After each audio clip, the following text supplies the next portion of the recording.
আপনাকে যদি বলা হয় যে আপনি এই গরমের দিনে একটু স্বস্তির জন্য টাকা দিয়ে যে কোল্ড ড্রিঙ্কসটা কিনছেন সেই টাকাটা একজন নিরপরাধ ফিলিস্তিনের উপর বোমা মারতে ব্যবহার করা হচ্ছে, তাহলে আপনি কি সেই কোল্ড ড্রিঙ্কসটা কিনবেন? হয়তো না।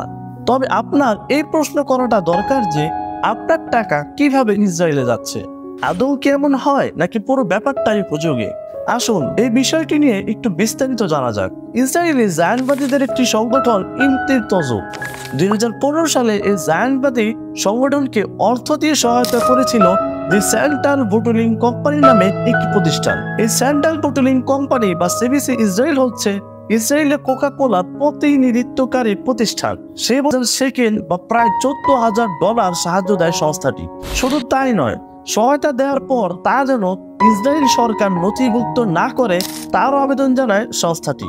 অর্থাৎ তারা বিষয়টি গোপন রাখতে চেয়েছিল, কিন্তু যথাযথ কারণ দেখাতে না পারায় আবেদনটি গ্রহণ করেনি তৎকালীন সরকার। তাই এই গুমর ফাঁস হয়ে যায় সে বছর। কিন্তু প্রশ্ন থাকে, এই সেন্ট্রাল বোটলিং কোম্পানির সহায়তার দায় কি কোকা কোলার উপর আদৌ বর্তায়? এই প্রশ্নের উত্তর কোকা কোলা নিজেই দিচ্ছে। দি কোকা কোলা সিস্টেম নামে যে সাপ্লাই চেইন মডেলের উপর ভিত্তি করে কোকা কোলা ব্যবসা চালিয়ে আসছে, তার একটি অবিচ্ছেদ্য অংশ হলো তাদের বোটলিং পার্টনাররা। এই বোটলিং পার্টনারদের মাধ্যমে কোকা কোলা পৌঁছে যায় বিভিন্ন দেশে।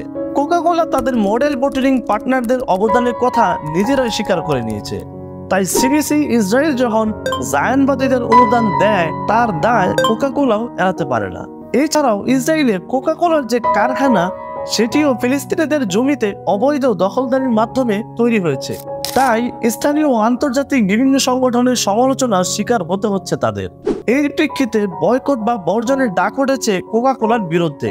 সম্প্রতি তুর্কি সংসদে কোকা কোলা পরিবেশনে নিষেধাজ্ঞা দেওয়া হয়েছে। এছাড়াও কোকা কোলা আমেরিকায় নিবন্ধিত একটি পাবলিক লিমিটেড কোম্পানি, যার প্রধান 3 স্টক হোল্ডার হচ্ছে বার্কশায়ার হ্যাথাওয়ে, ভ্যানগার্ড গ্রুপ ও ব্ল্যাক রক।